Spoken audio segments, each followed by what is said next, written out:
1, 2, 1, 2, 1, 2, 1, 2, 3, 4. Let's go. Let's go. Wow, that's a lively start. Wasn't quite expecting that. Hello. That was my best Mile of Melodies voice there. I hope you are taking note.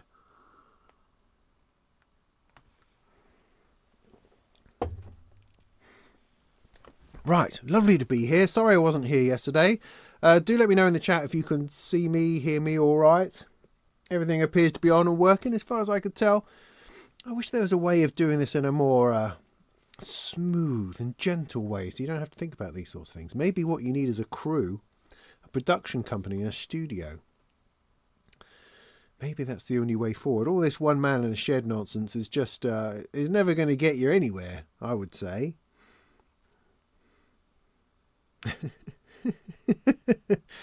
Am I feeling rested? That's a lovely idea. Thank you very much for the sentiment. I'm sorry about yesterday. It was all a bit too much. What with it, what with losing the hour, various commitments of playing in church in the morning, Mother's Day, taking kids to places, going to see my mum, getting things together, cooking and sorting things out. It was just too much in the end, sadly. But there is an element of me having or being rather on the edge at the moment. I am just about hanging on by my fingernails in terms of keeping all this crap together. Really, I think. Let me bring my microphone in a bit closer. I think that's going to help. Hang on a second. Sorry if it makes noise while I'm adjusting. Oh, Come on, work with me. There we go. Oh, there we go. That's better. 1, 2. That's better. That's higher in the greens. Is that all right for people? I can't see the chat now. Oh, there's always something. So anyway, I don't want to dwell on my woes. I'm just a very busy person with lots of stuff going on, and into that mix, I've very recently thrown the hand grenade, which is our Sprocker puppy called Maggie, who is gorgeous and adorable and lovely, and she is my life now. You know, all of this stuff is just going to be gathering dust as I spend every waking moment either trying to get her to sit still. Or regretting the last bit of training that we did and trying to work out how to do that better. So that's my life now. I had no idea that I was going to end up being a doggy person. It seemed like a wonderful concept, this thought of bringing this new life into our domestic situation in order to bring joy and difference and just to shake us up out of our general malaise. I had no idea it would destroy us. So there we go. I don't have time for anything else now, but every now and again perhaps a live stream would be a good thing. So I'll keep at it. I'm keeping on at it. But I imagine you'll just see me slowly deteriorate even further than I have already over the next coming months. So that's good. Anyway, let's say hello to a few people, shall we? Hi, Kraken Modular, you were here first. Well done. Good job. Thanks for showing up.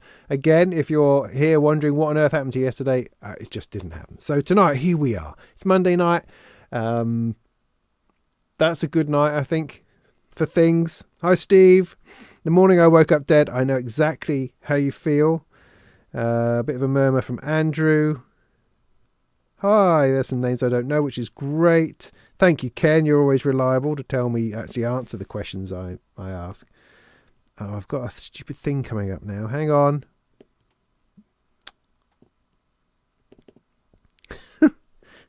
Just go away. Thank you. Right, okay. Hi, Rocket Science peoples. Yeah. Shed Nonsense is lovely. Hi, Holger. Hi, Peter, Nick. Yeah, 6 days of dog sitting a puppy. Yeah, no one tells you it's a nightmare, really. People say, oh, yeah, that's going to be lively or you're going to have fun. Things like that. And you go, yeah, all right, I can throw a ball. I need to go on a walk. Those things are good. I didn't realise I was going to have my heart ripped to shreds, and my sense of self and determination just in complete tatters, and my ability to do things completely doubted. You know, I have no idea who I am anymore. I thought I was a relatively together kind of guy in most respects, whereas now I have no clue. I have no ability to do anything. Because I mean, it would make a great video, and I'm still thinking about it. But I have negative time equity at the moment, so it's just not going to happen. But the whole industry around puppy training and having dogs and stuff is huge, immense, and complex, many threaded, and everyone is out to sell you their training program because you can't do it because dogs are rubbish and it's difficult, except for being surrounded, as I am in my village, by hundreds of old age pensioners merrily walking along with a random selection of dogs at all times. So it must work. It must be okay, and I don't think any of these people bought an online training manual in order to achieve it. I imagine they just beat their puppies up. That's probably it. So it boggles my mind because it's evidently easy and yet so hard.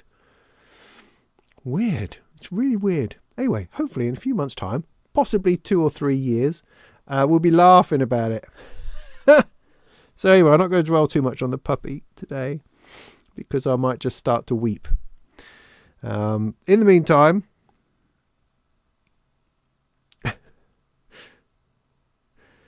Spring Adores are now 14. You've had, 14 years of mayhem and heartbreak? Yeah. No, there's no dive bombing.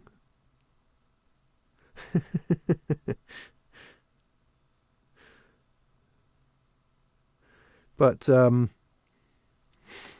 yeah. Yeah, I reckon I could do a massive video reviewing all of these crazy dog club people who are trying to tell you how to make your dog work. So, well, not. Anyway, back to the thing. So today's beer, sadly, is Ghost Ship 0.5 because I have to go and pick my boy up later because he's out at some pub quiz. I thought that once he'd hit the adult side of things and had his own car, this would no longer be a thing. But heck, of course, he's out in Norwich and will be turning up at Worcester Station in the middle of the night at some point, so I mustn't forget to go and get him. But it's about 11, I imagine, unless I hear anything sooner. I wonder where my phone is. Oh, there. So we'll be all right, I think. We'll be all right here for an hour or so. Don't you worry about that. You have the new Shackmat Quad CV recorder. That's like recording 4 dogs. No, it's really not.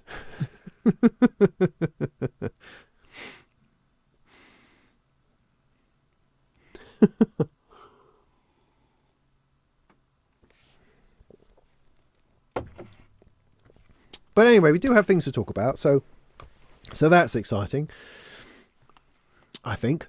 What was I going to talk about? Oh, yeah. There was a couple of things. I was going to talk about. I mean, I was going to have a poke around on.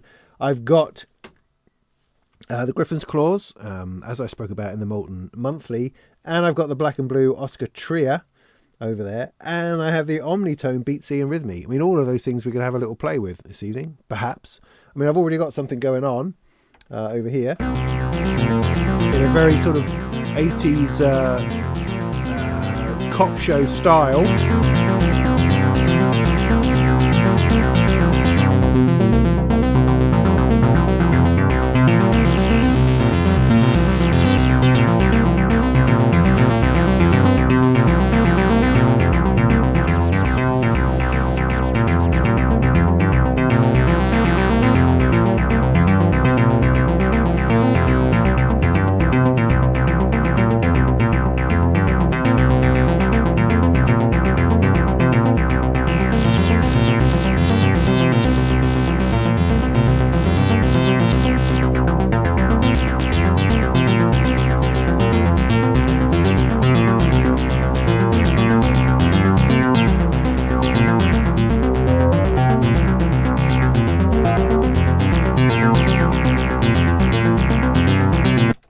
I could play with that all evening. So we've got that to fall back on, which is nice. Rapid Racer game music. Yeah, Airwolf is a little bit Airwolfy. When can you see the puppy? I understand in about 3 or 4 years it'll actually be ready for public consumption. I'm going to lock her in a box. I don't know. See, in my head, she's just sitting at my feet down here, in a little basket going, oh, electronic music, that's nice. Wearing like a cravat or a hat, jaunty hat and pair of sunglasses. But no, if she was in here, she would be, eating all of the cables and jumping up and down on my head. So it's not possible yet. But because they are, again, you see Instagram. I see, I'm obsessed with this whole world now, but you see Instagram videos of people electronic music, and there's like a dog in the background just walking along, coming along and going, hello, and then walking off again.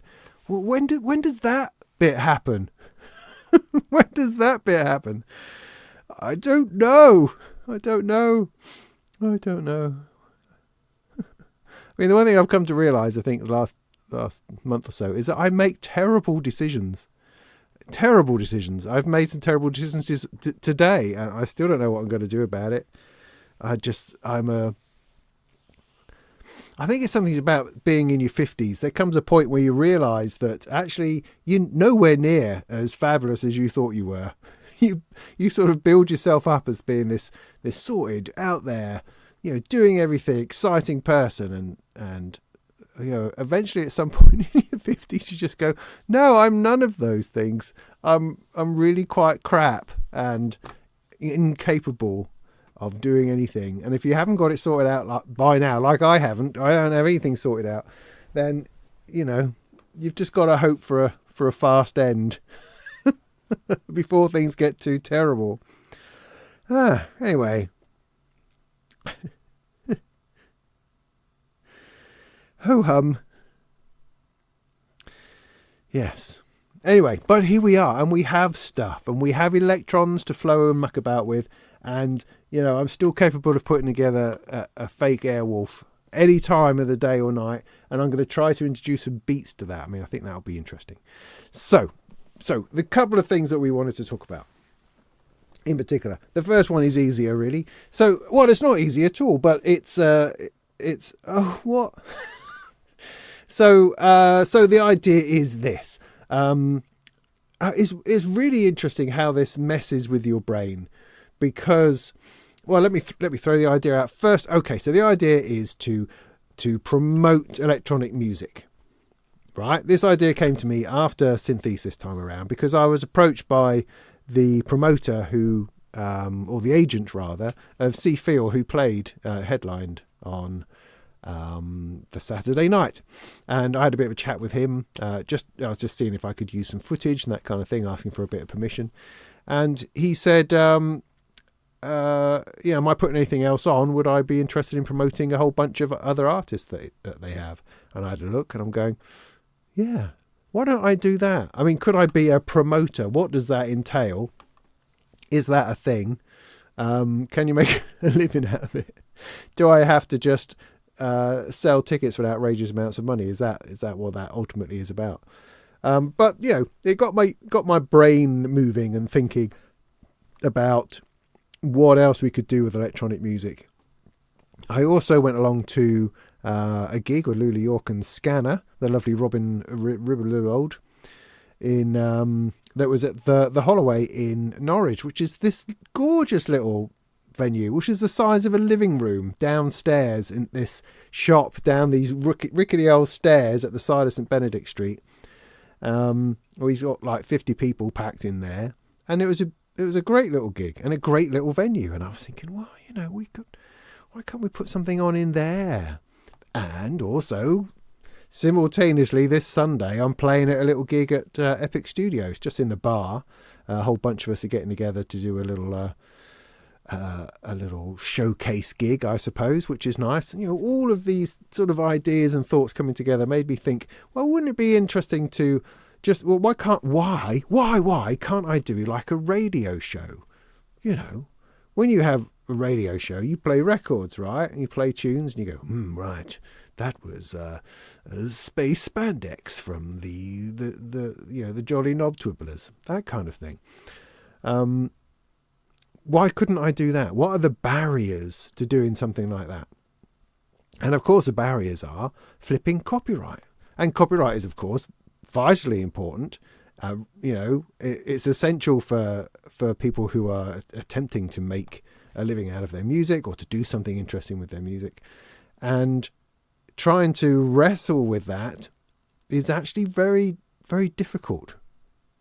For all the right reasons, even though I'm doing it for completely different reasons. Because, the right reasons for copyright are because you don't want someone taking your work and making money off it, or using it for reasons that they haven't got permission for or aren't paying you for. That's absolutely right.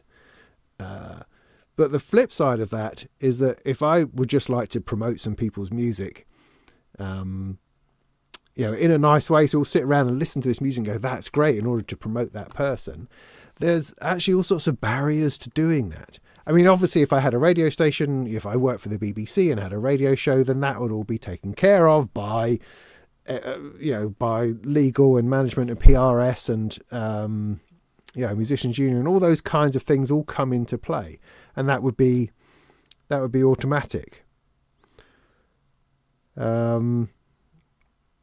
But when you're trying to do that by yourself, the systems in place, the algorithms, if you like, just assume you're trying to rip somebody off and just make it all really hard work, which is not the intention. Not intending to try to rip anybody off at all. I just like to play some music that we could all listen to and go, oh, that was really good. And this is all exacerbated, of course, because us as electronic musicians, as soon as we stick it out there on places like Spotify or on YouTube, it becomes this thing which then gets an automatic problem if you then use that track. It becomes an automatic copyright sort of issue. And that's where the problem lies, really, I suppose. It's not really a question of copyright, because copyright is automatic, as somebody pointed out to me the other day. Of course, copyright is automatic as soon as you generate something. But it's whether you have permission to use something or not. And if somebody is sending you a track to play, then that is permission, yeah? But the difficulty being that things like YouTube don't really understand that level of nuance. And to try to get something to not give you that strike, I have no idea how to do that. I at one time put some of my own music on YouTube, and then it would hit me with copyright problems about my own videos using my own music to myself. And I could not work out how to stop that happening, how to give myself permission to use my own music. No clue. It was too difficult. So ultimately what I'm coming to is that my idea of being able to sit back and go, hey, this is an electronic music show. Here's Hannah Peel. And then here's Pet Shop Boys. Oh, I don't know.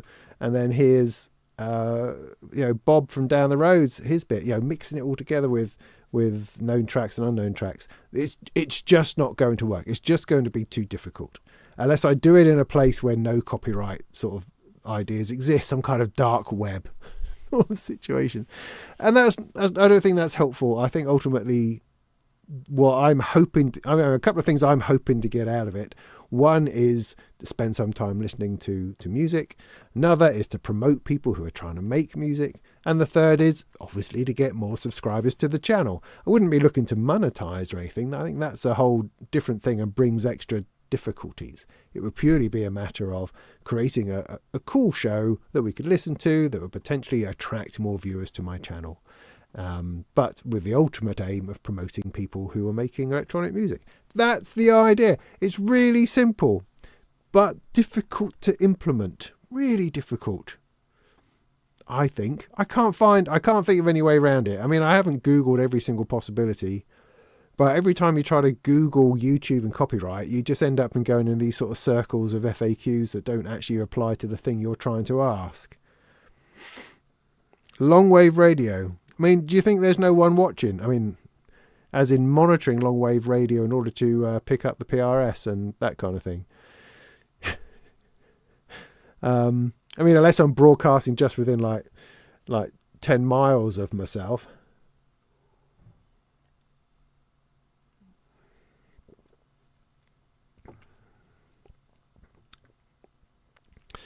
Yeah, I mean, unsigned artists, yes. However, I'm not a signed artist, and yet a bunch of my stuff is content ID'd as far as YouTube is concerned. And that's the problem. If you put your jam up on YouTube, then it's going to get itself, ID'd. And that's that. So it's not a matter of being unsigned. It's a matter of having...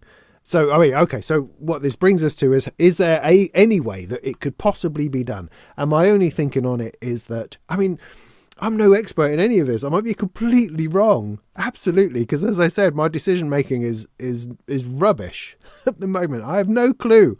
I have less of a clue now than I ever have done about anything, I would say. So I'm quite happy to be corrected, but my understanding is that the only way to do it is for people to send me completely unreleased tracks. So that could be something that you're working on, but there are difficulties coming down the line for that. But it could be something that they're working on. It could be, just a jam. There's a jam they've just captured right now. It doesn't have to be a finished work or anything of that nature. Just something for us to listen to that you think's not bad, because there's an element of we don't want to sit around for half an hour listening to some old crap, but at the same time one person's crap is another person's awesome moment of glory, so I don't want to be gatekeeping in that respect too much. So perhaps the way of doing it is to invite completely unreleased tracks, which I can then stick together into an hour's program. We can slap it up. We can talk about it as it happens, in a positive, constructive way, and enjoy listening to some music together. All three of us or four of us would really want to do that. It could potentially become a podcast. I've done podcasts in the past, which it just seems like a bunch of extra work for very little. But there's always that possibility that it could be interesting and people might find it that way. That might be good. So that, I guess, is a possibility. Is that interesting? Would people listen to that? Want to listen to that? Am I willing to sit through an hour of random jams as opposed to pieces of music that people really have worked on in order to release out into the world? If you see what I mean. Tricky, isn't it? And my other question, of course, is what happens down the line if that person who sent me that track then decides to work that track up into a releasable state and releases it, and what happens in the copyright situation then? Who owns what? What happens? Do I get into trouble? Do they get into trouble? These are the questions that I'm pondering, because I don't want any trouble. I don't want to give anybody any trouble. I would just like the idea of having this show where people can play their music. That's really it. No trouble. I don't want any trouble of any kind. So yeah, any thoughts on that, anyone, while I have another drink?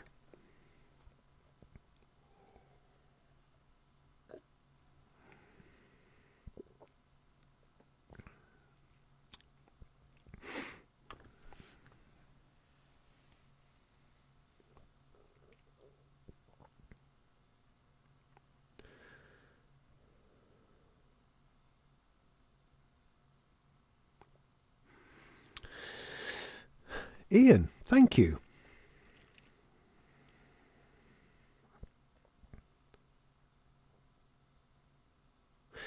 Yeah, I mean, Ian, yeah, no, I will certainly reach out to you. Thanks. Yeah, I mean, I don't want to get involved in contracts. I mean, I did get in contact with PRS just to say, do you know anything about this kind of thing? And they said, contact YouTube, mate, because YouTube have their own license situation. It's nothing to do with PRS. And so that means going through the 2,000 page terms and conditions document on the end of your YouTube license. Oh, Jason, how you doing? Good to see you, mate. So, trying to do something simple that can be useful to people, that people might find interesting. That's it, not trying to make money, not trying to steal anybody's music, not trying to launch people's careers. Just want to, because I have an audience of at least half a dozen people, I want to try to use that audience as in the best, most useful, encouraging way that I can. That's ultimately it. I think that's ultimately it.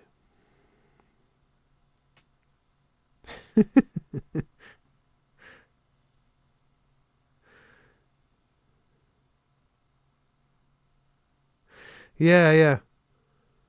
Audio podcast isn't a problem.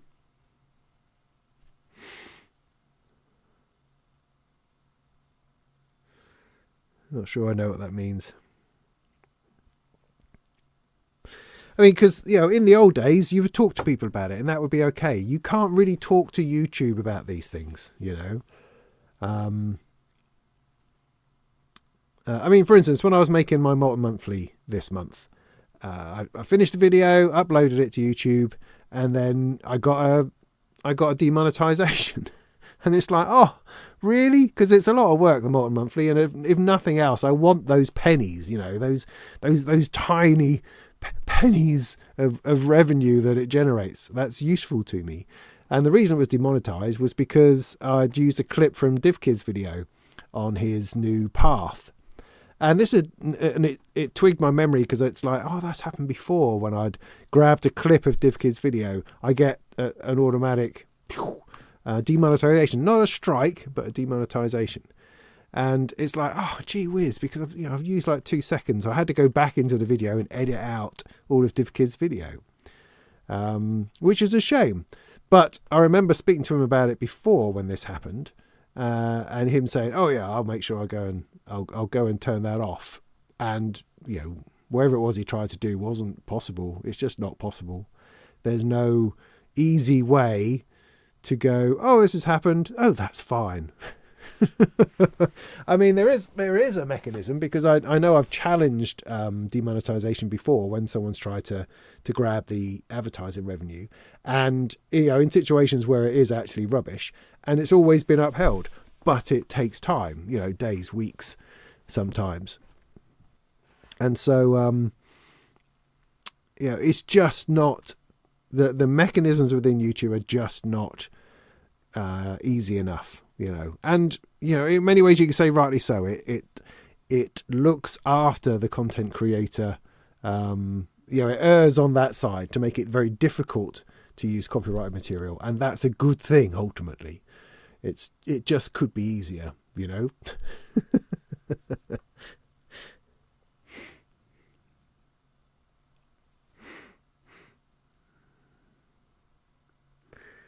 Da, da, da, da, da.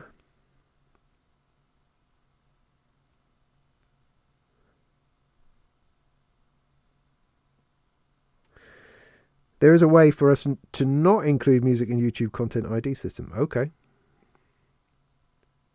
I mean, I remember when I put a bunch of music on YouTube, it was because I was kind of encouraged to do so, and it seemed like a really good idea. And I absolutely had no idea of the implications would be that I wouldn't be able to, from then on in, use my own music. It's also a bit similar with Spotify, because you don't put things on Spotify yourself. You have no control over that. You do it through TuneCore or DistroKid or whatever. And they essentially worry about it, which means you have no way of turning that on and off. Do you know what I mean? Really, not without going through a whole load of rigmarole. So yeah. Yeah, DivKid must have some super duper thrash the hell out of people lock on his videos, I think, which is interesting. I've not seen that in years. I got it once or twice. I mean, many years ago when I was first doing Molten Monthly, I thought I would stick a little film reviews in at the end because I'm passionate about film also, and I did that a couple of times and got demonetization strikes. In fact, one of them I got an actual sort of copyright type strike because they were really fierce about it. I mean, how on earth does anyone ever make a trailer for these things? But anyway, there you go. Yeah, I mean, I don't want to play just any old music either. I mean, I can find there's plenty of non-copyright stuff on YouTube, and I can sit there, we can listen to elevator music. That's fine. That's not the plan. The plan is to promote electronic music makers for, of the music they want to make and they want to sell and they want to put out there. That's the idea. It's not just listening. I mean, I could turn this on and we can just listen to that.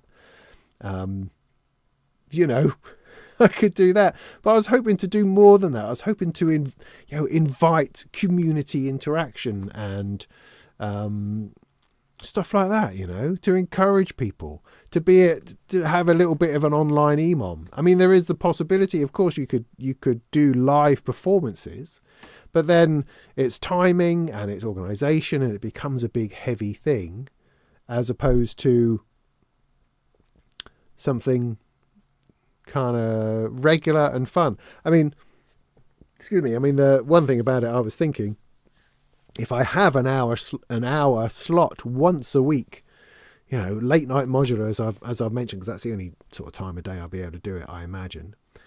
I could actually pre-record it sometimes because I might not be able to be present absolutely every time, but I could pre-record the show, even without my.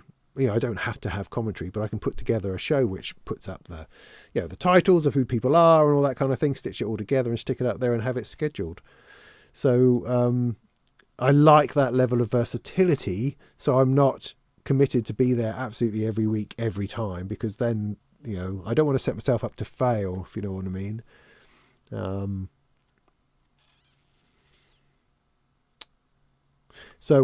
So if you're then trying to organise some kind of live performance, that becomes a whole other thing. If you see what I mean. Do you see what I mean?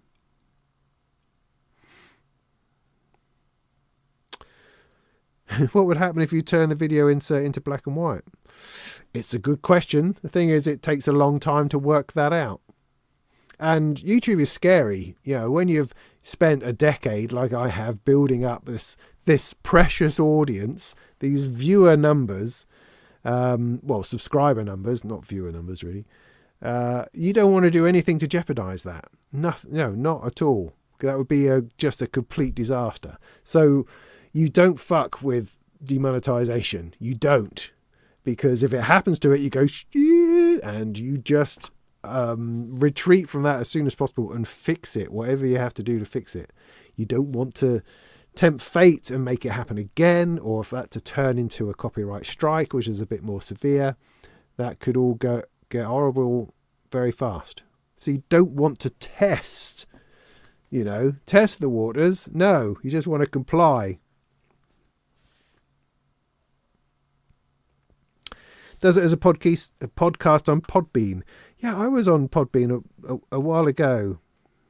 Okay, that's interesting, Ian. Thank you.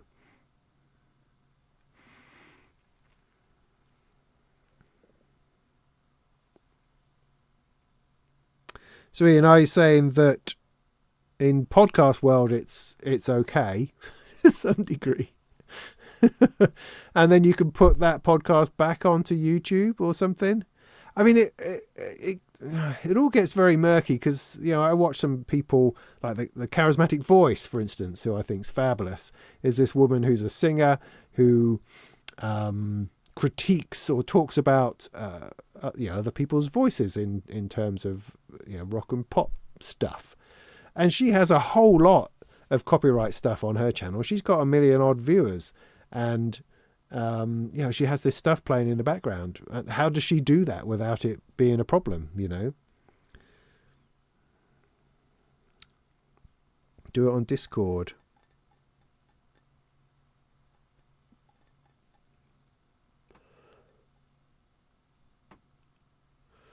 Yeah, DJs play everything.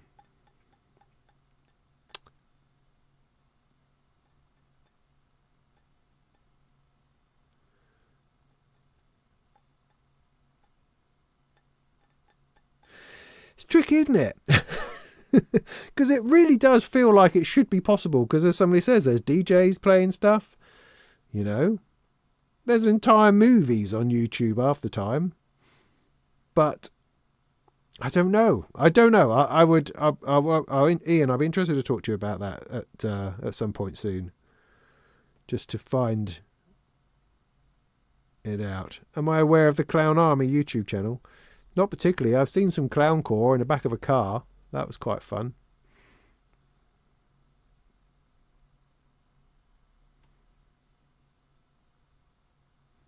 Yeah, reaction videos, Ken. That's exactly it. Yeah. Something to do with fair use, but yeah, it's a really difficult thing to navigate. Or maybe it isn't, and I'm just making it up to be difficult.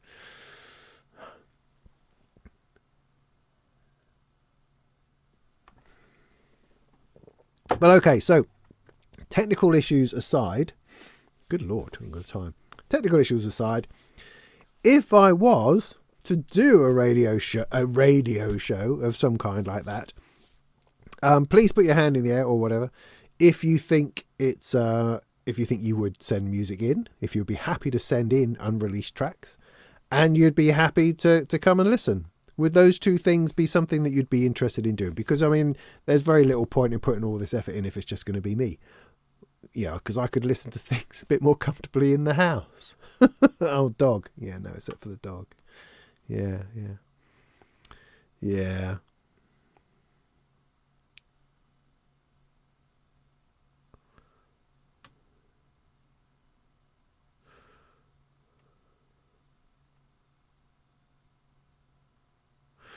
Cool. Well, that was a very positive response.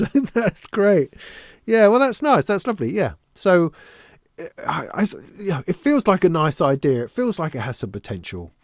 I mean, obviously, it wouldn't necessarily have to be a track as such. It could be a video. You know, it could be a video of you live performing. You could capture something and send that in. You know, whatever. You know, I can stitch stuff together. I'm quite clever like that, and make that happen.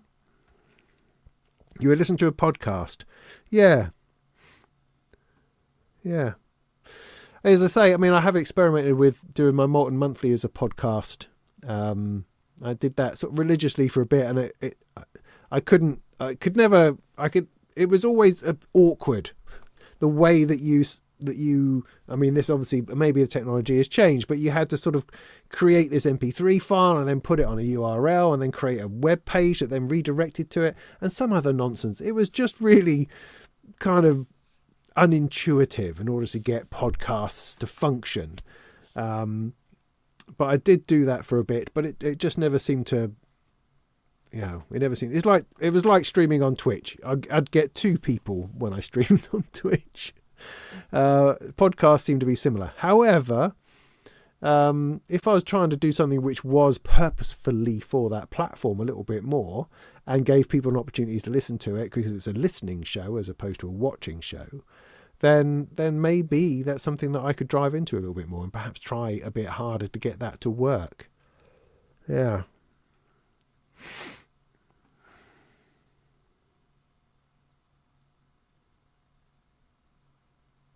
Yeah.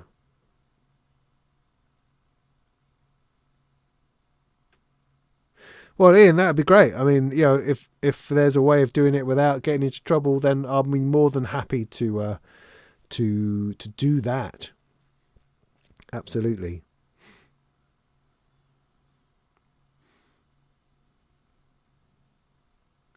And in fact, if that's something that I could grasp and work out, then I'll do a video on how to do that.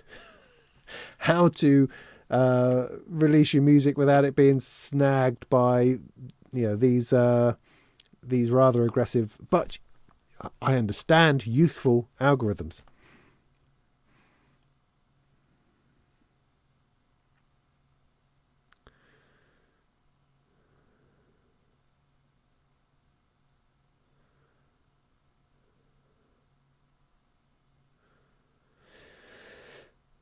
Oh, am I overwriting somebody else's YouTube thing? Sorry.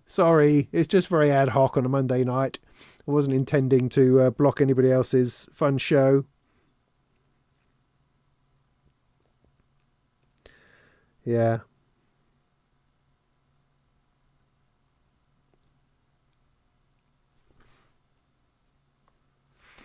Yeah, I mean, live jams, absolutely, if people were to send them in. But again, it's just, if something is live, it requires that extra level of organisation, and then it's to do with streaming quality, and, it just becomes more difficult.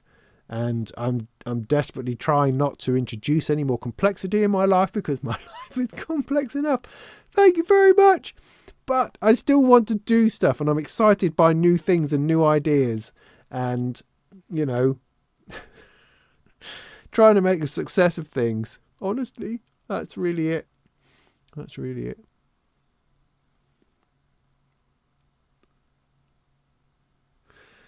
The stream is live, jams are pre-recorded. Yeah, absolutely. That's the sort of thing. Yeah, totally. That would work.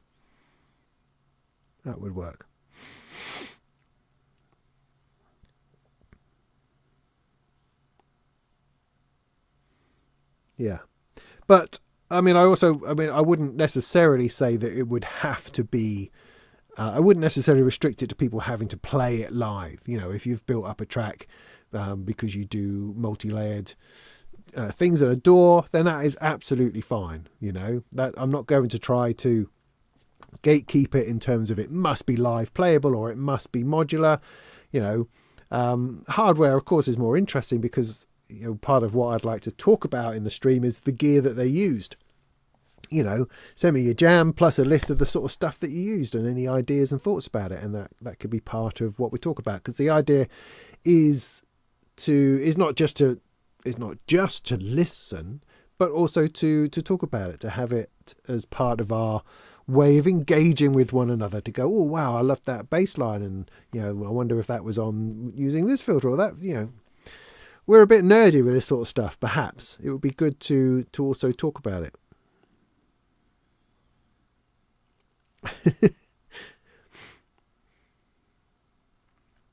3 hours a day.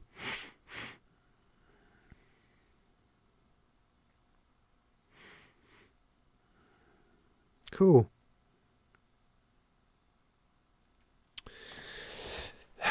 Bob Harris, Terry Wogan, or Kid Jensen? Well, certainly not Kid Jensen. I never gelled with that guy. Whispering Bob Harris was only ever seemed to be on at 6 o'clock in the morning. He was always handing over to the breakfast show. Terry Wogan, no, because Terry never had any really interesting music. He was there for the crack, as it were. John Peel obviously would be too cliche and too presumptuous. Who's that other guy? I don't care. As long as I get to meet Joe Wiley sometime before I die, that would be awesome. A breakfast show? I don't have time for that. I'm walking the dog.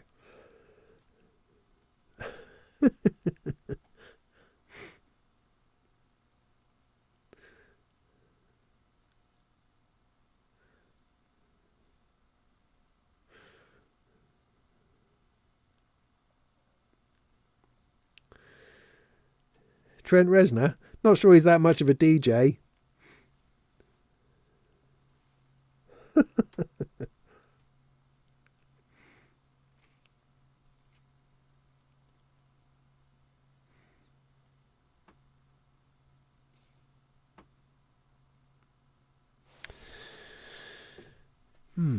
Right.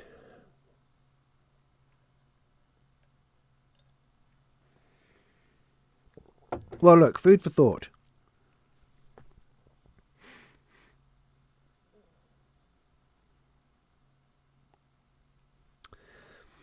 Monthly audio podcast and a separate regular live event.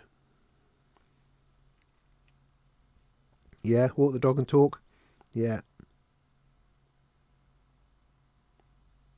Is it the Flat Earth Modular Society? I think, I kind of feel that weekly is is better for an hour. It feels like if it was once a month, people would just miss it because it's difficult to find out. Whereas if it was always a Tuesday night from 10 to 11, for instance, you would know when it was, and that would make that so much easier. I think it's a commitment. I appreciate that, but it I might be up for it. Although, I mean, I say 10 to 11. Really, it needs to be 11 to 12 because the flipping dog needs to go to bed at 10:30 and everybody else is asleep by then. It's only me. So I need to put the dog down at that time, which is an unfortunate turn of phrase, but it's just what happens to me. But then if I'm doing a thing from 11 till 12, that feels really late to me when I have to be up at 6:30 because of the dog. Do you see how my life is destroyed? Destroyed it is. So 10 to 11 seems about right. I have to get somebody else to put the dog to bed. Or I could put her to bed during one of the tracks. But at the same time, I want to give the music my undivided attention. That's part of the point. Flipping dog. A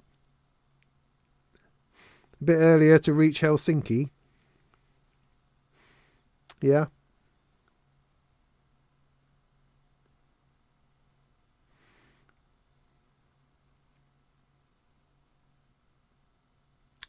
One hour is too short. Well, I mean, probably, because I've already done this for almost an hour. It doesn't feel like that at all. Yeah, possibly it is, but again, it depends on the level of input that gets sent to me. I mean, of course, would there be limits on time? Probably.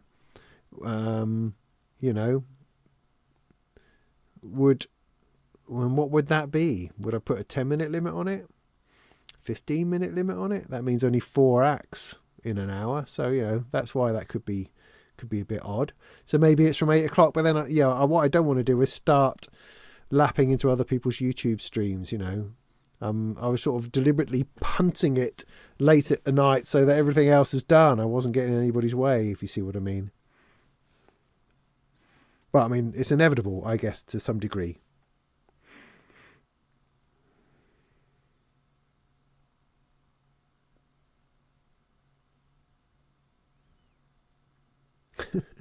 No, I'm just generally cold. And it's my favourite long time scarf.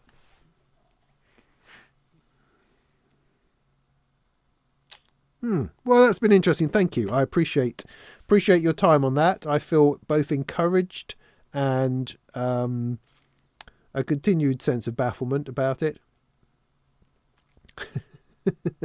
So the other thing I want to talk about was, this is something which I brought up a lot, which I've never managed to get past the vague talking about it, and I still can't quite at this stage, and that's the whole modular rentals thing, which is the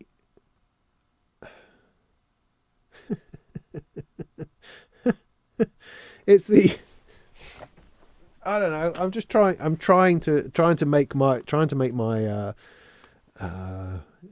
life work ultimately. So, the plan with the molten rentals, let's call it that. Why don't we? Is that I have a lot of modular that's not being used, and I would love it to be used, and I would love it to generate some kind of income and cash flow through that.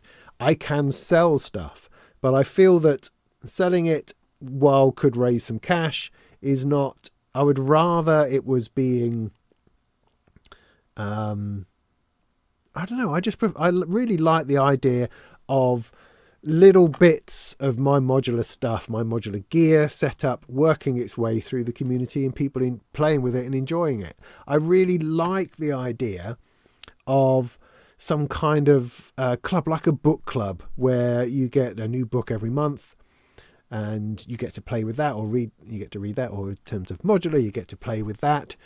Because I think there's a couple of dynamics going on in Eurorack which are kind of difficult things in terms of some kind of addiction to the idea of having a new module all the time. That's exciting, but also the amount of waste that goes on in how we often buy a module use it for a little bit, that it's not quite what we thought, and it kind of gets left out of the case, or not used, or perhaps put up for sale and is moved around that way. And I feel that it might be interesting for people to have access to something that they can borrow for a month, a couple of months or whatever, that they can use and enjoy, and then move it on, and then somebody else can use it and enjoy it. And in my frazzled, fantasy infused brain, it's a lovely idea that just somehow works. Nothing gets stolen, nothing gets trashed in the post, nothing gets lost. It all just works. People throw hundreds and thousands of pounds at me in order to make it work. And it's a lovely little earner, and it uses up 5 minutes of my time every month. That is what is in my brain. Now, I imagine that there are more difficulties to doing that than I can imagine. But the concept to me is so strong that I'm just really determined to somehow make it happen, with all the risks that may entail. Because I still like it as an idea. Because I'm looking at all my modules and stuff over there in cases on the wall, and I'm thinking, it's stuff that people could be using. Now, of course, I understand that they have a monetary value and they are expensive bits of kit, and just sending them out willy-nilly is perhaps asking for trouble. So there has to be... Ooh! Thanks, Drive Doom. That's very kind of you. Thank you very much indeed. God bless you, mate. What was I saying? Lost my entire train of thought now because somebody gave me money. What am I saying? Yeah. So yeah, difficulties in terms of security, because they are worth money. How do you secure that? How do you ensure that? How do you assure that that the people who are borrowing it are genuine, and that it's going to come back, and that all that's going to work? I have no idea how that bit's going to work. In many ways, I think I'm just going to have to sort of fumble my way into it and just see what happens. I mean, there may absolutely be no market for this whatsoever. It might end up just being, because it has to generate some money. It has to do that. I can't do it. Much as I would love to be able to do that for free, I'm just not in a position to do so. It has to have a way of being reasonable enough for people to want to do it, while at the same time acquiring enough cash to run itself and to make it worthwhile from my point of view and the time and effort I put in. Does that make sense? That's kind of the social contract you enter into, in that I have this stuff, you can borrow it, you just need to pay for it in a rental style, I mean, I've been to some rental websites where you can rent synthesizers and things like that, and it costs a fortune, absolute fortune. So I don't want that. I want it to be, depending on what it is, 30 quid for a month or 50 quid for a month, that kind of thing. I'm not looking to make millions. I'm looking to put, a dozen things out there which could then actually make, a week's worth of money. You see what I'm saying? For people could then enjoy. Now, the plan is not just to do it as modules, and there absolutely is a case for doing it as modules, just single modules. You can have a big picture of my gear and you go, I'd like to borrow that module, please, and send that out. That's one way of doing it. I don't want to do it that way. That way, to me, is a little bit too bitty, a little bit too factual. I want to do it. Oh, thanks. Holger, thanks very much. That's very, very kind. I want to do it in a more creative, I hope, sort of way. In that, what am I talking about? So in that, I will be putting together some mini systems, some little systems, little modular systems. Ideally, a modular system that can run by itself, but it doesn't have to. But so a little mini system that will contain a few modules, 2 or 3, 4 modules that can work together in interesting ways. And it will be that I'll be sending out in a little case, a little box with a little patch diagram maybe, and you know, some stickers so that it can run as a standalone thing or as a standalone augmentation to your existing modular. So rather than you having to put modules into your system and rack and do it that way, you can have it running in a little self-contained box next to your rig, and you can access them that way. And I think that would look fantastic. I think it would give people creative ideas and creative opportunities, and perhaps use modules that they wouldn't have thought of. Because, you know, in one kit, there's bound to be one key module that you're interested in, but the other ones around it you wouldn't perhaps know much about, and that would give you an opportunity to try those too. So you'd be getting a little bundle of modular. That would be the idea. And I think that's ultimately more interesting. I think it requires a little bit more of the customer, of the person, of the client, of the whatever it is that you feel you are, because they have to sort of take in a bit of a leap with me, as opposed to just going, oh yeah, I want to borrow the M185 sequencer or whatever. And I go, oh, right, yo, there you go, send that off you go. So I like that more. Again, as I say, it's a bit of a fantasy. I don't know whether it would actually work, but I really love the idea. So that's where I'm heading with that. I haven't looked at the chat for a little while. I will welcome your thoughts. I will drink some of my drink, and I will browse the chat. What time is it? To see what anybody feels about that.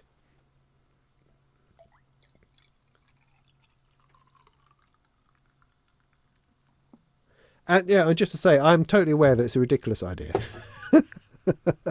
But ridiculous ideas, I don't necessarily discount, you know.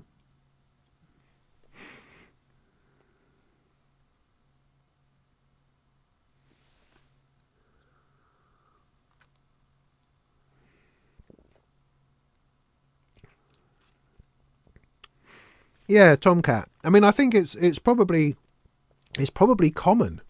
I mean, maybe there's a way of creating some kind of community exchange program. When I keep looking into this and then sort of putting it down again. I looked into it last year at some point, about 6 months ago, and I tried out some various websites where you can create. It's like community rentals, those sorts of websites where people share tools, or they share books, or they share this, that, and the other. And it is possible to do that. You can upload pictures of things and stuff, and then you can book stuff in and out. So there is some scope there, but it just all requires a whole lot of effort from a lot of people. And you know, if I was fabulously wealthy and didn't have to work for a living, then that's the sort of thing I think would be very interesting. If I was retired, for instance, retired with a big fat pension, which is never happening for me, that's the sort of thing that could be interesting. And that way you could just have modules, so all sorts of people can upload modules, details of modules which they can then send on to other people. You know, I think that would be really interesting. You could call it a club. Everyone could subscribe to it, and then, you know, it would be a wonderful thing. It is certainly a lovely idea. Just fear that the reality of it would be frustrating, and there'll be a lot of people managing and modules not coming back when they're supposed to. Not because people are stealing them, just because people don't have the time, can't get to the post office, and so it gets back a week late. So the person who's booked it out has now got a week less time to play on it. You know, it all starts getting a little bit And if you've got modules and stuff coming back every day, then your life becomes posting stuff in and out all the time. And then the postal costs, you know, very quickly it loses its focus as a fabulous idea, which is why I like bringing it together into some kind of Molten mini modular system. And then that has this kind of a bit more of a uniqueness to it and an intention to it, rather than just modules swimming around between people in a community.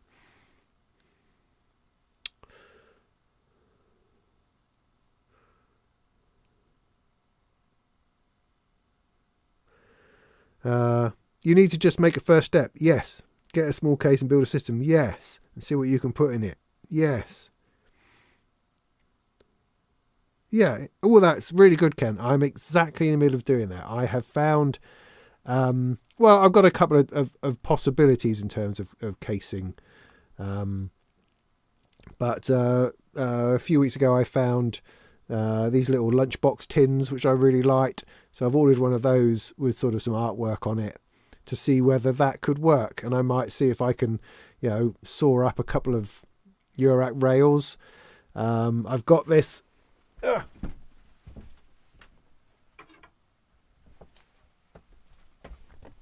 Yeah, I'm trying to, for a small system, lunchbox type system, trying to find a simple power supply. I mean, I've got power supplies, but I don't want to be using up HP. If I can help it by putting in a power supply. Does that make sense? A power module power supply, and I don't want the expense of a big fat internal power supply. So something like this from Beep Boop, which is a USB powered little bus board, could be perfect, although I think it's too big. But I spoke to Jack at Beep Boop to ask him whether I could snap it in half, and he says, yeah, no problem. So I might do that. I got this years ago because I was thinking of doing a bit of a project, back in those wonderful days when I had time and people were paying me too much for other things. So something like that, a simple USB power supply for the internals, just to run 3 or 4 modules, should be fine.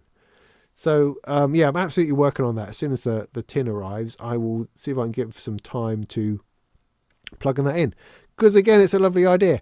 But also I've got to work out how to get that tin, that lunchbox, from myself to somebody else without it getting squashed or broken. I mean, the other possibility is kind of flight casing, but then it starts to get heavy. But then there are plastic boxes, very much like the Music Thing Modular Workshop, that kind of thing. I thought that was really interesting. Something of that nature could be good. But I'm going to try. I might try out a couple of different things to see how well that works.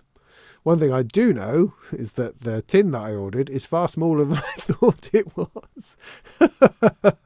Going back, looking at it again after I'd ordered it, I'm going, oh, right, it really is only sort of this sort of big. Right, maybe that's not going to be quite big enough. I don't know at this time. But what I'm hoping is that it turns up in a really good bit of packaging, which I could reuse. That would be great, with like corner lumps of polystyrene on it, things like that. That would be great, because that could really help. Because making packaging for stuff is a pain in the ass.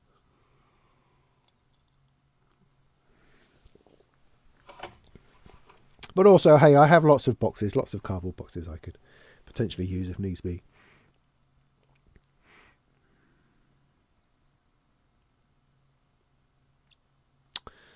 Wow, Tomcat, that sounds great. I mean, there was, when talking about having a library where you can check modular out, that's brilliant. I mean, I was very, very much inspired by the New York synth library. Is that what it's called? Where they just give synths and stuff out for nothing to people, which is brilliant. I'd love to be able to do that. However, I think realistically the only way you can do that is if you meet that person in person. I mean, part of what they do is you have to sort of attend a course first, that that I presumably tells them how it all works and what happens to you if you mess it all up. Who they send round when you've not returned your unit, that kind of thing. But I'm sure it's all fabulous. But I'm too far out in the sticks. I couldn't do it. Even in Norwich, I don't think it's not big enough place for people to come once a week or once a month to come to a place in Norwich to borrow a thing to take it away and then bring it back. I think that would be too difficult. I mean, if I had a place in Norwich to do it that didn't cost me anything, then maybe. But I'd have to really be in London or Manchester or Leeds, a big enough city in order to make that happen, and it's just would be too difficult or too costly. It's the same as taking a system to somebody's house rather than doing the postage thing. That's great, but then that's loads of time and loads of petrol and so on and so forth, and it becomes unfeasible. I could spend my time traveling the country with my dog, right, delivering modular to people and picking up from other people. That's great, but again, that would have to cost a load of money to make that happen. It's a lovely idea. I'd obviously have to have a van that was a working mobile modular studio. That would be it, you see. And then people could, like your mobile library, if you ever lived in a village like I do, your mobile library comes around, have one of those but full of modular, and you could just come on and you could, get a little case on your arm and just take modules, put it in, and then book them out. Stamp. Fantastic. Could do that. What could possibly go wrong? You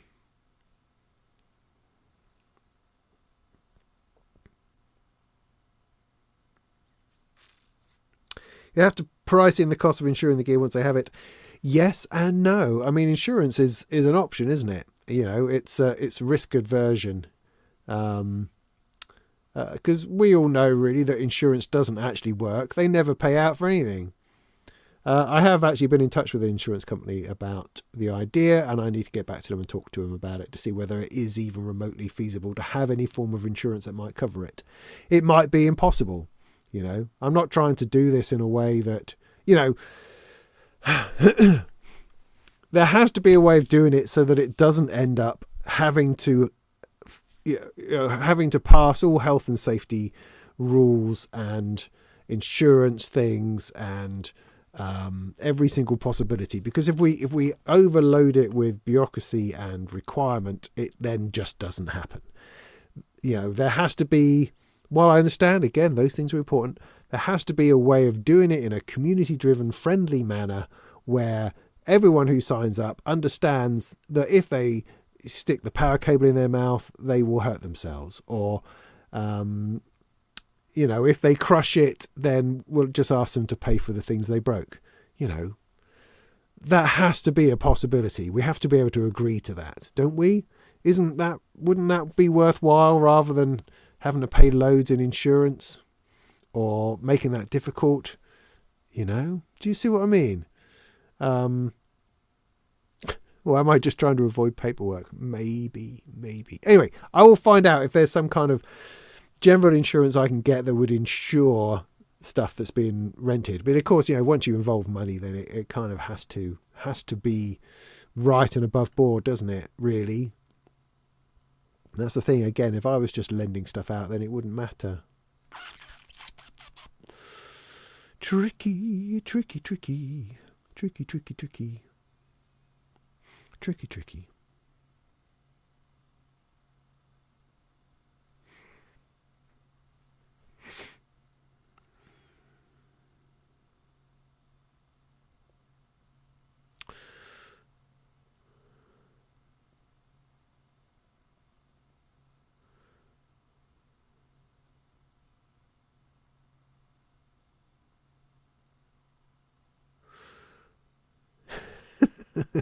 Would you replace cheap bourbon since it all comes from Magalands?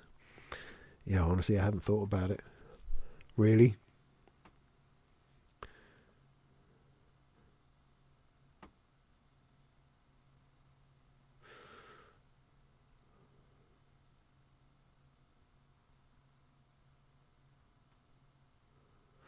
Use power, tip-top power, or a clone one.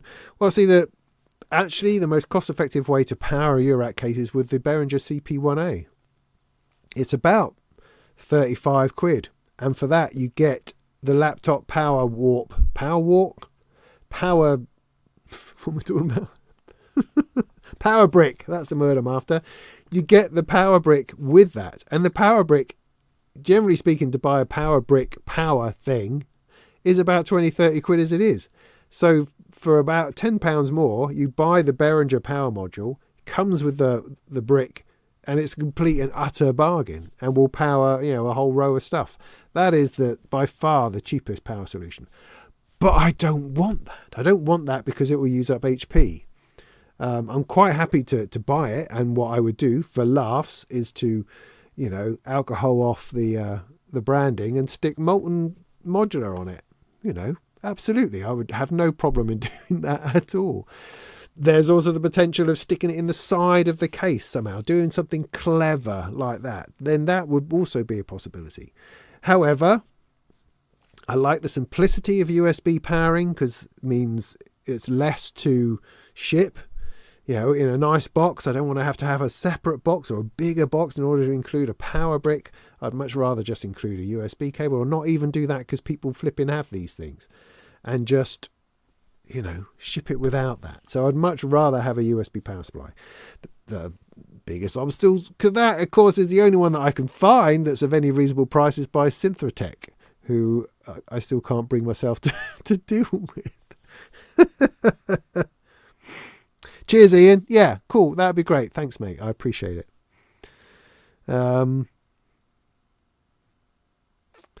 Yeah.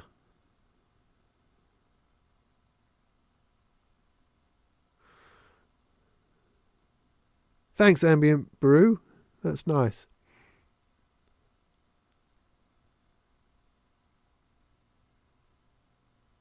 Great British Synth Journeys. Yeah, I think it's a brilliant idea. If I could convert again, if I had another lifetime, I'd convert a van into a modular studio, which I could sleep in, above with the dog. And I could go on synth journeys. Yeah, it's never going to happen. Small subscription would work. Yeah, it's got to have to be quite a large subscription though. That's the thing.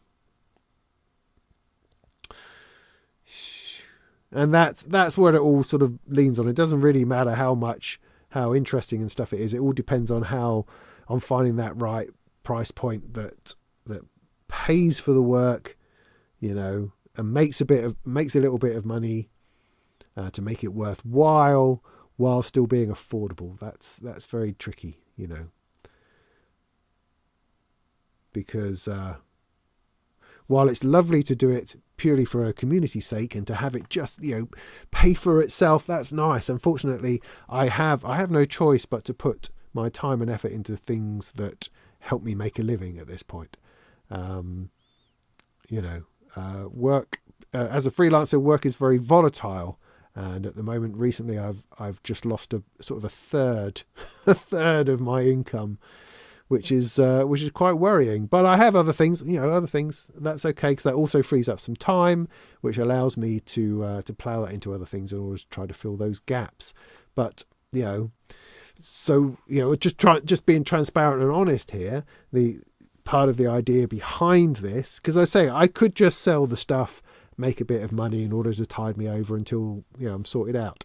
I would much rather it continued as a revenue stream that I could rely upon a little bit more, that's doing a great job of doing interesting things for people out there, while at the same time maintaining a level of income, if you see what I mean. And it's going to change and improve because I'm getting sent modules all the time, and it may even come to the point perhaps when manufacturers would send me modules precisely to go into this kind of rental program, if you see what I mean.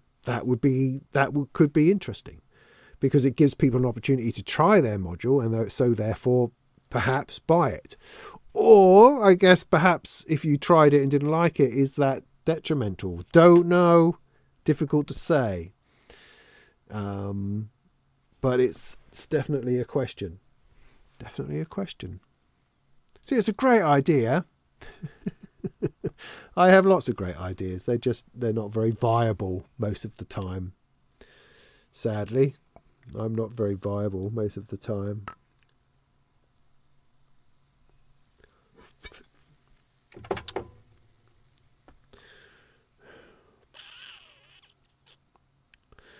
Custom one-of-a-kind modules. Well, I'm still making modules, Still got ideas. I had a lovely chat with Bafako today over my next crazy idea. which is making progress apparently. So that's exciting. It just takes a while.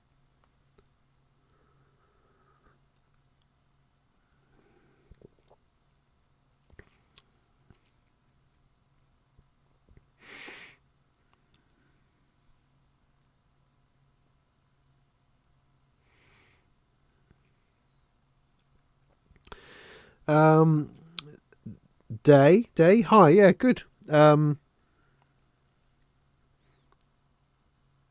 Yeah, Enjoy Electronics, is it? The Godfather? Yeah, very interesting. They do, so it seems amazingly good stuff. I've never had my hands on any of it, but it looks like a lot of fun. The things they do.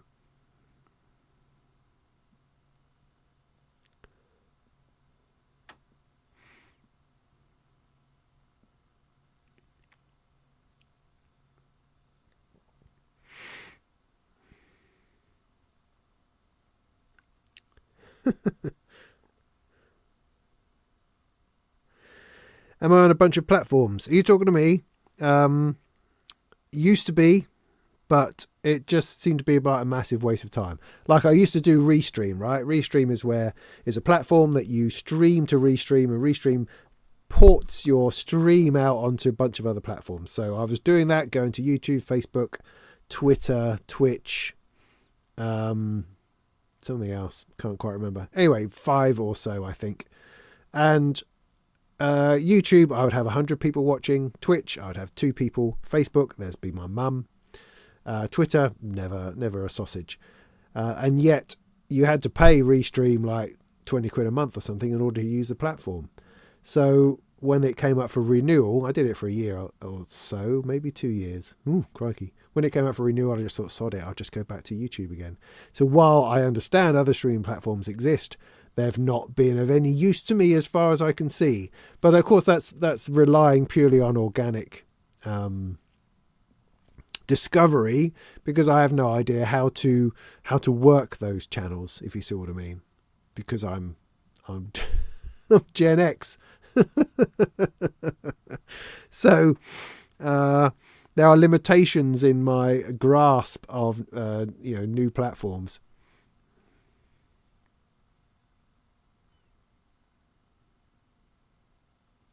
Louis, that's a nice idea. Yeah, that's a nice idea.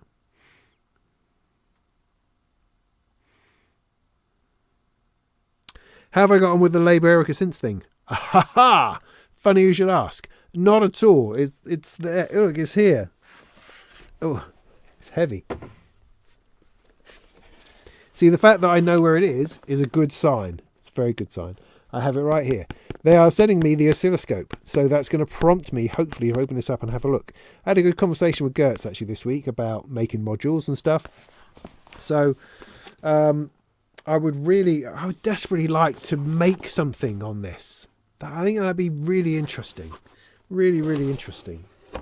Gosh, there's a whole load of stuff in here. I need to do that, because I think making modules is really very interesting. And I would love to do something in that regard. So no, I haven't done it yet, but it's on my list. I do have a bit of a list at the moment.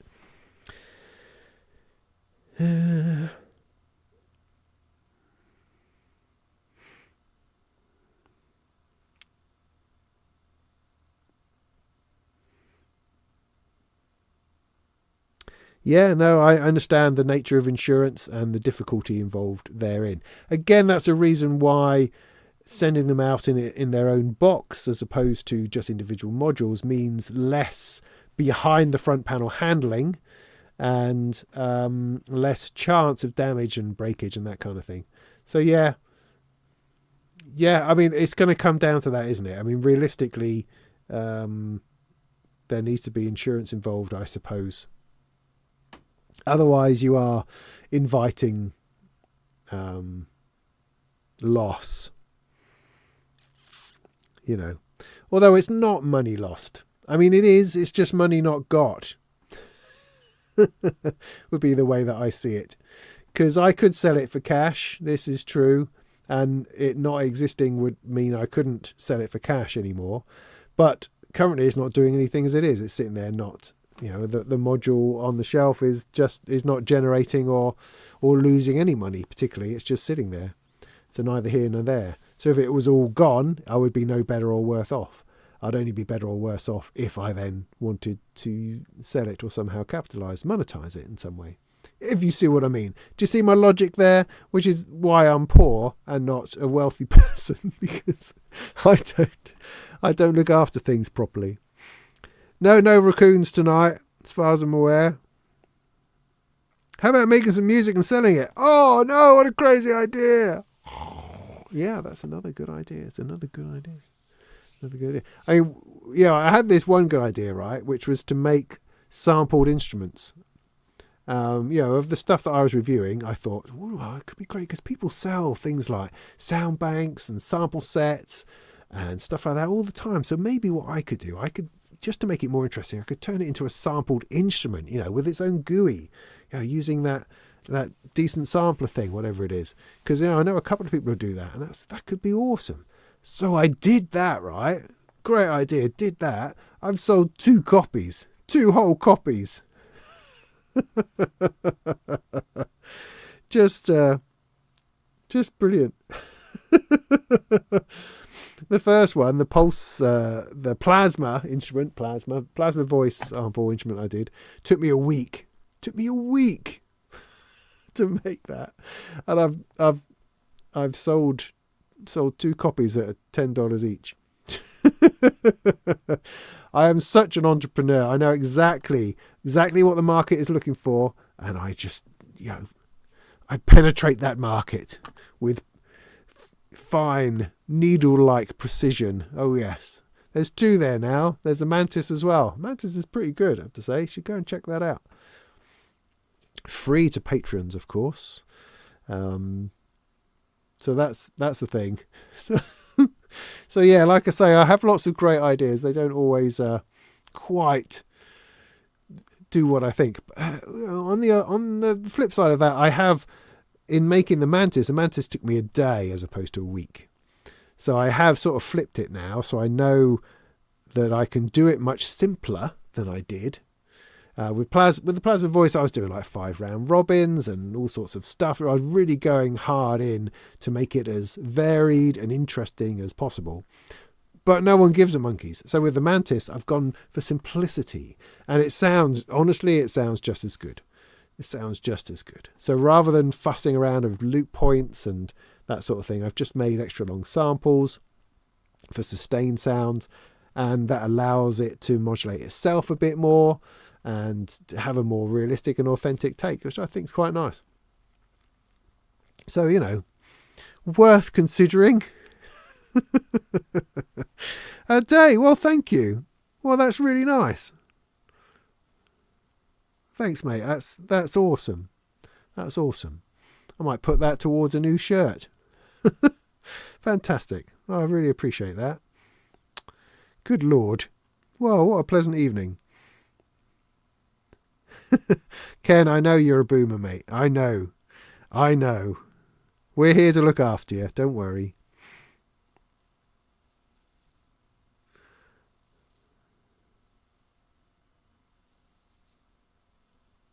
Callie, that's really interesting, because I think I know what labour is, but at the same time I don't. So it's really interesting to hear someone who's done something. Yeah, okay, I'm understanding what you're saying.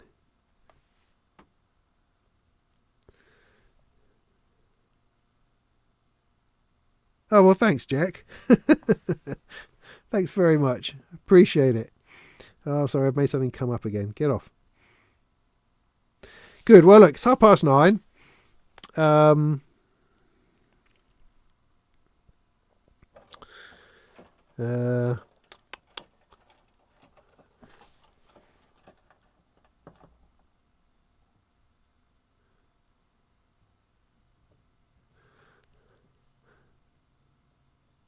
Yeah, I'd love the crowd at Tomorrowland. That would be amazing. Oh, come on.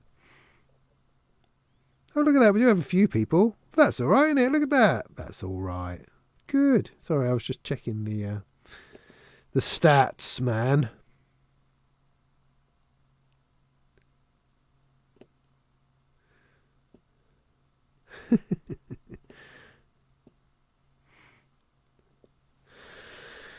Gary, welcome. You're very welcome. It's nice to have to be thinking you're starting a whole brand new day. You're ahead of us, right? Yeah, you are. Yeah, totally.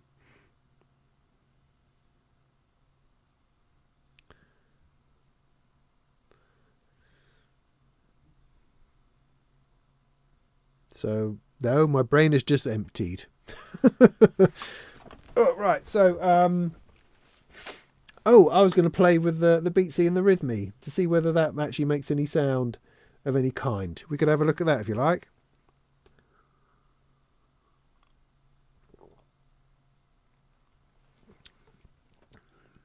Did I have anything else to add? No, it's been quite a meaty discussion this evening.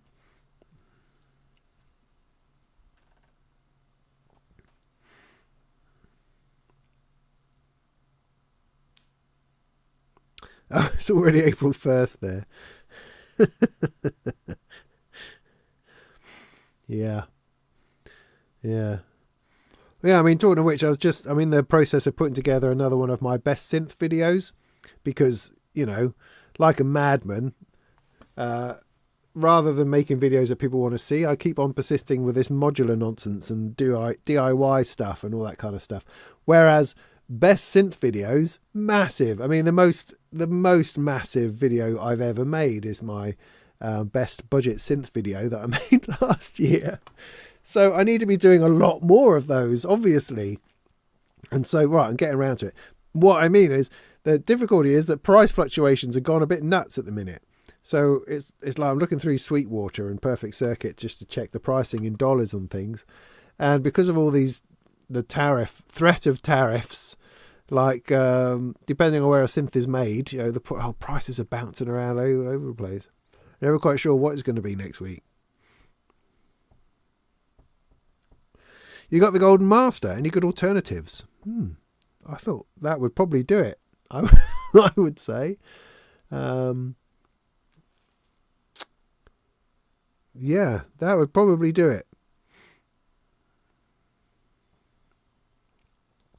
Otherwise, you're looking at running out through other bits of hardware. I mean, there are a few compressors out there. So I recently did a video on the Eurobus compressor. Based on an SSL console compressor, which was great. But I think the Golden Master probably has a lot more to it than this does, as it was just purely a compressor. And there's a couple of others as well. There's a stereo one from Erica Synths. There's the Cockpit as well, I think it is, from Endorphins, like the Golden Master. There's the Nobular Kick Aim, but that's slightly different. I don't think it's really a mastering thing, but it does have those. It does have the sidechain compression-y idea thing going on.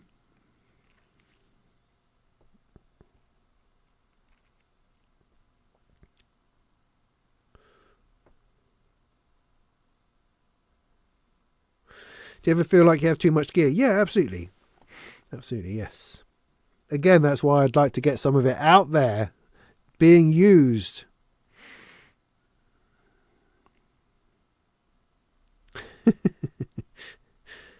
Yeah. It's funny because, I mean, many of us, well, I can only speak for myself, I came into hardware because software was too overwhelming, because there was too much.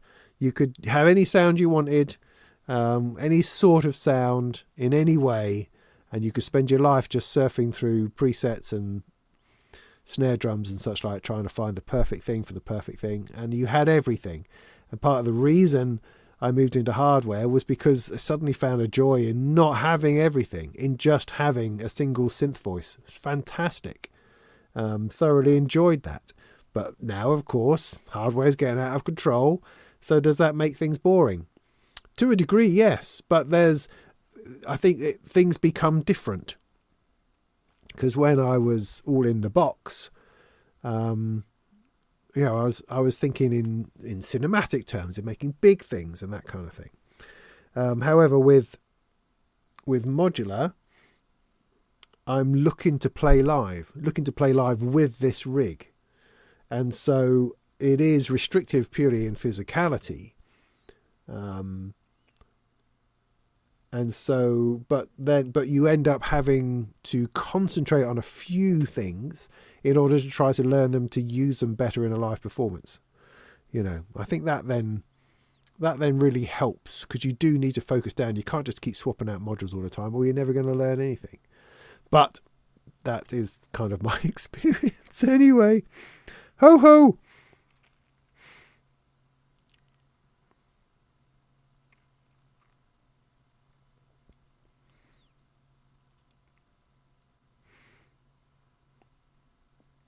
Oh yeah, Mesa from what's it?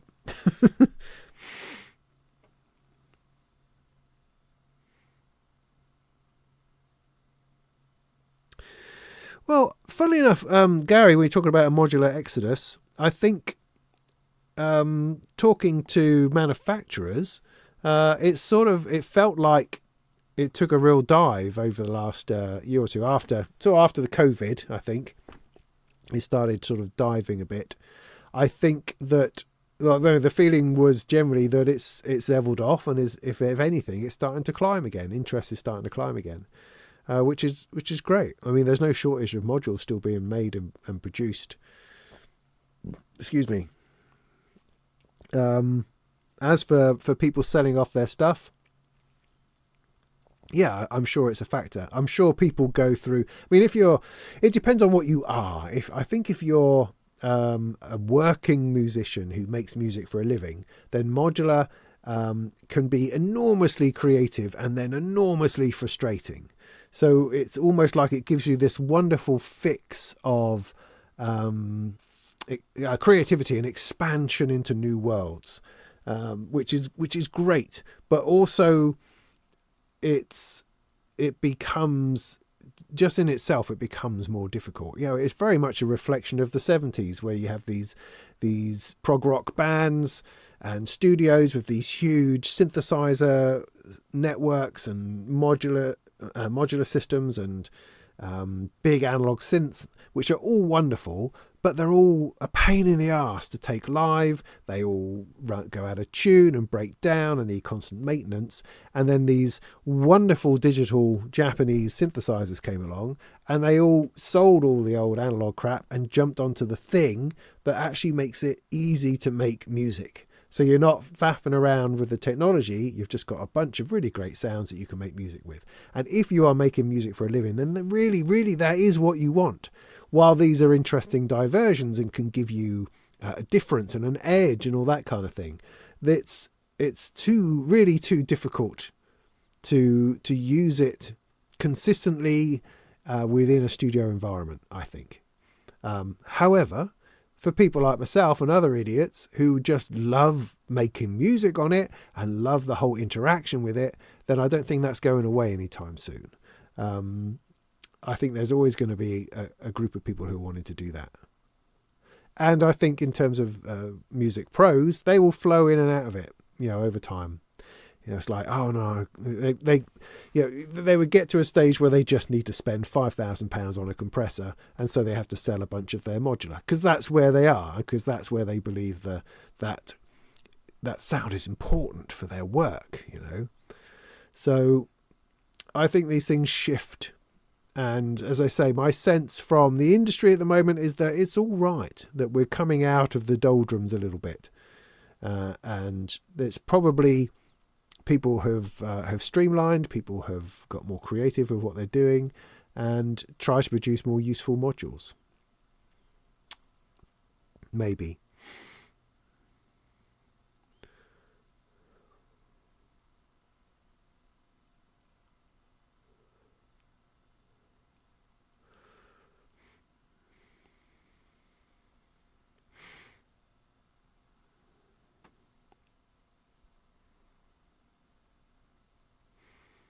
Yeah, the handle ending, I would say that it's good to get a bunch of modular and to stick with it. It's in some ways it's a mistake to see the constant churning of modules as something that can be useful and creative. It can be, but it ain't necessarily so. And it doesn't make your modular any worse just because it stayed the same, because most synthesizers stay the same, for heaven's sake. My position is a bit different because I have these modules coming through because I am actively reviewing them as part of my job. And so I have a slightly different, distorted way of looking at things. But again, sending out little loaner systems, I think is a really good way to combat that rising need for something new and different. You can taste something a little bit new and different for a little while. Use it in your music, and then send it back and move it on.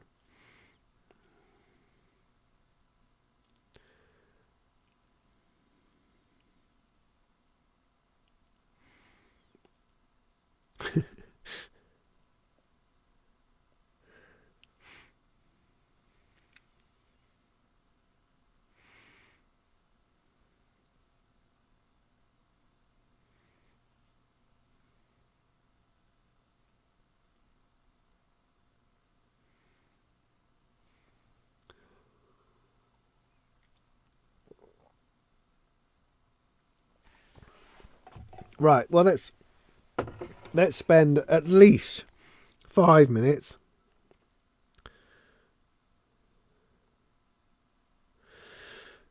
Wow, that's interesting. Sorry, pardon me. Just 1 second.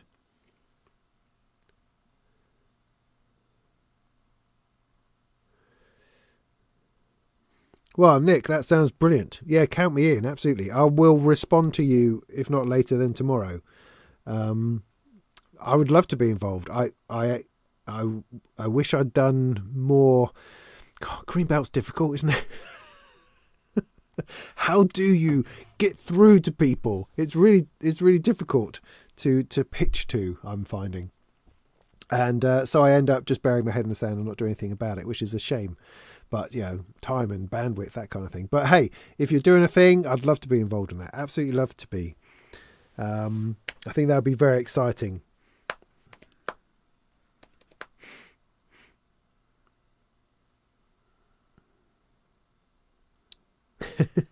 You're welcome, Gary. Right, so, like I say, let me just... So what I'm going to do... Where's my thing? So what I'm going to do, right, I'm going to just let whatever that sequence was start happening. I'm going to put that through. I'm then going to start patching in the beatsy and the rhythmy from here. I'll bring the camera in, I think, somehow, a little bit. It doesn't really matter, does it? To see whether I can create a beat out of this. Now, this is only partially patched. Half of this isn't going to anywhere useful. So bear with me, but let me see if I can generate some kind of thing for us to listen to for 10 minutes, 15 minutes. It'll probably go on for an hour, but hey, let's start as we mean to go on. So I'll be out of probably earshot in terms of microphone for a little bit. Just going to put that over there. How am I going to do this? Why did I not set up the other?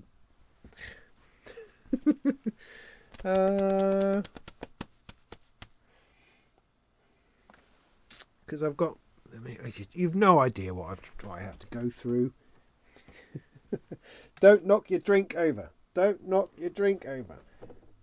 Put your laptop on the mixer. That's always a good place. That's not going to slide off, is it? Put the drink over there. Right. If it all goes dark, it's because I pulled a cable out by accident. There's nothing here which I'm not allowed to show, is there? No. Don't think so. Oh, look, that's more or less all in focus. Let's go with that. Right.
silk transition there, I think we're fine.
I've really ruined it.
Bum-ba-dum-ba-dum. Something like that, I think.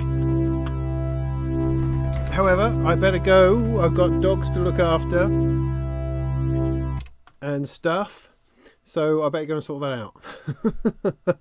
But yeah, that'll do. So I am working towards a gig next Sunday afternoon, Sunday evening, Epic Studios Bar. An event called Patched. Me and a bunch of other people having a bit of a play, so I've got to come up with 20 minutes worth of stuff.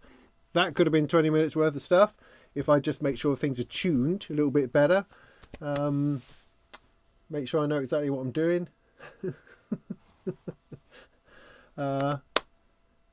Yeah. The Beatsy Rhythmy thing, yeah, was interesting. It was definitely creating patterns. I didn't feel like I was very much in control of anything, and would have liked to have been able to drop things in and out a little bit better and then have something really sort of cut through. But that's going to be down to the sound sources and working that kind of thing out, mixing a couple of other options in, I think. But yeah, that's all right. That's my kind of thing, I think. I'm really loving the little algo. Little, it's not a little at all, the large algo. I'm not using it for what its purpose is, which is FM nonsense. I just use it as for sort of sine wave things, but you can then sort of cross modulate into stuff. It's just like 4 drones which I can control on knobs, which is just dialing in a chord. You know what I mean? Moving that about, finding its way in. I quite like that. It's unfussy. I'm not having to try to do anything complicated. I'm just turning the knobs a little bit. That sort of thing. Sorry if you can't hear me. I haven't brought the microphone back in. That might be a little bit better. A little bit of negative space. Are you mad?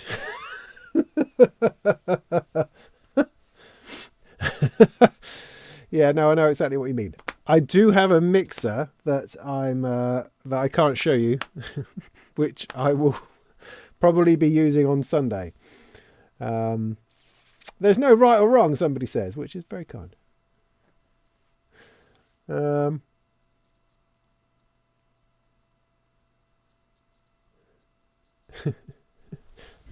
Yeah, no, my patches are never reproducible. Thanks, everyone. The bagpipes are coming from the algo, Ken.